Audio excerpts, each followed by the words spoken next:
has his parliamentary pass revoked following an altercation last night. Chris Dawson's lawyer says a diary will provide critical evidence to clear his client's name.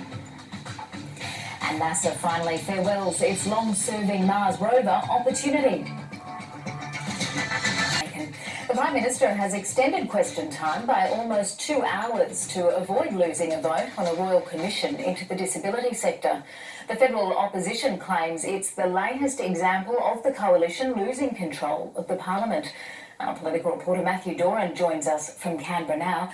Matthew, talk us through just what happened. Particularly here on the ABC News channel would know that question time from the House of Representatives generally wraps up sometime after 3:10, normally off the back of what's colloquially called a dictator, which is a question from a member of the government to a minister, allowing the government to spruik its own policy. We were all looking at our clocks this afternoon as question time was progressing and noted that it was running longer and longer, and it didn't end up finishing until Bill Shorten, the opposition leader, took to his feet to try and force it to finish, to bring on a vote about the creation. Right, One Nation Chief of Staff Pauline Hanson, the leader of One Nation, her Chief of Staff James Ashby, has had his parliamentary pass revoked and is banned from the building pending an investigation into this incident between him and the former One Nation Senator, now United Australia Party Senator Brian Burston. Last night, it seems, was quite a busy one for One Nation and their former colleagues. First, there were accusations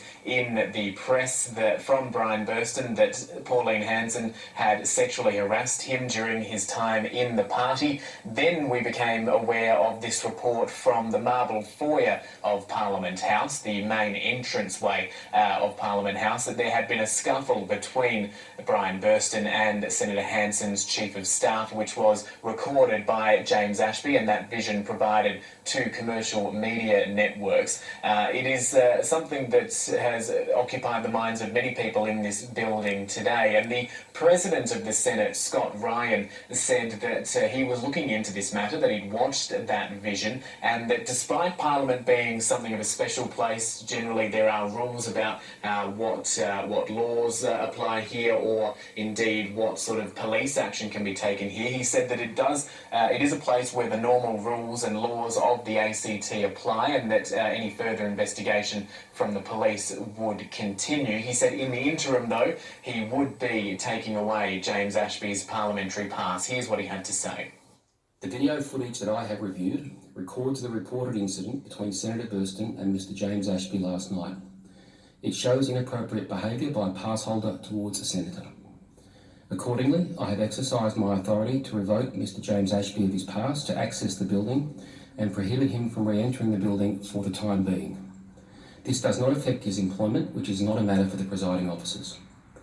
As I outlined earlier, this action does not in any way prejudice any other legal or other proceedings that may be undertaken or initiated by the parties involved. That is the Senate President, Scott Ryan. Now, it must be pointed out that Brian Burston is pursuing legal options, his legal avenues with regards to this incident and more broadly the dispute about sexual harassment allegations there. To make this story even more bizarre, photographs emerged last night of blood smeared on the office door of Pauline Hanson here in Parliament House. Shortly after Scott Ryan made that statement about James Ashby, Brian Burston took to his feet. Also, I do not recall the incident of blood on the door. I now have come to the conclusion that it wasn't myself, and I sincerely apologise for that action.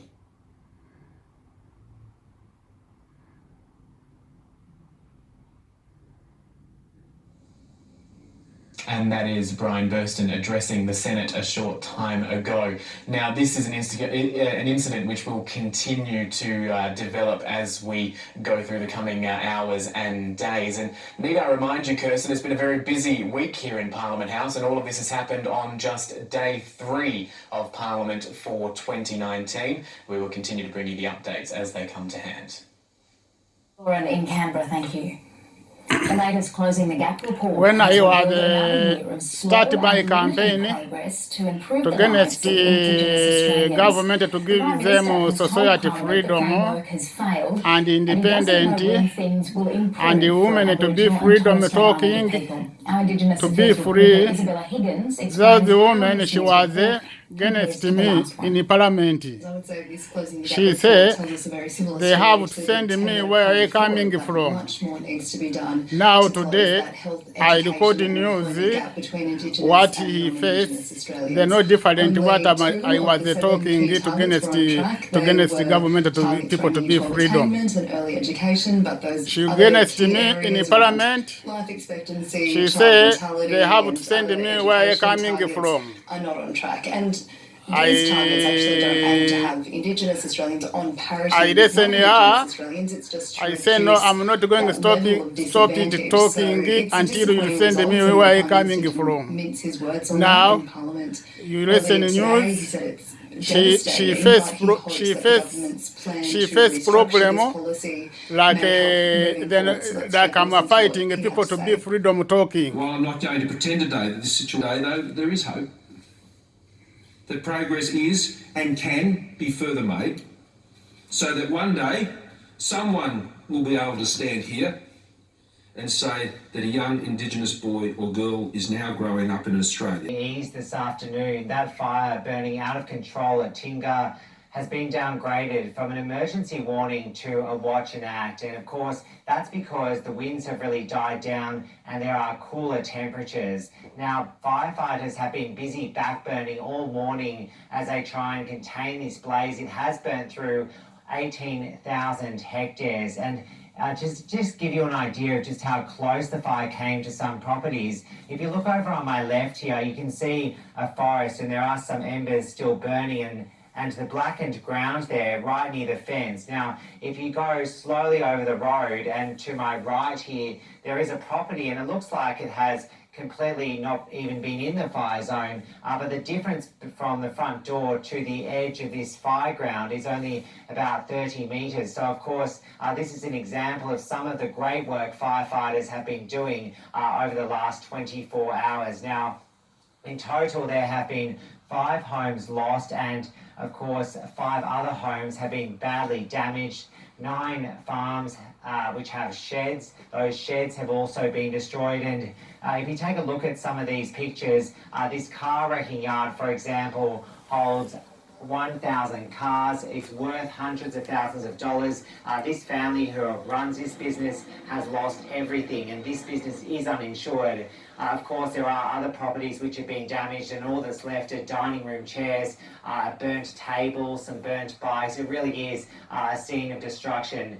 Building assessment teams have been brought in to try and assess some of these properties. We have seen water-bombing aircraft continue to fly overhead because this fire is still active. Conditions can change at any moment, and that really is the message from authorities.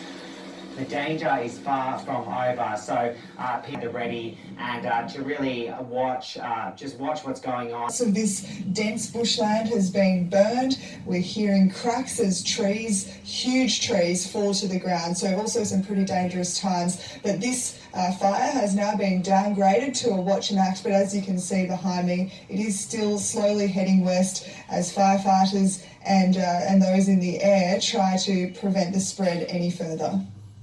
4 years ago, as Broken Hill suffered through a water shortage, and recommendations are that dowry abuse should be recognised urgently as a form of economic family violence. I'm Julia Baird. Don't miss the drum. Thanks, Julia. Let's check the latest weather now. Here's Graham Creed. High-pressure systems are the Parliamentary pass revoked following an altercation between James Ashby and former One Nation Senator Brian Burston in Parliament House last night. President of the Senate, Scott Ryan, addressed the upper house about the matter. Senator Burston also admitted to putting blood on Senator Hampson's door afterwards. The lawyer for accused killer Chris Dawson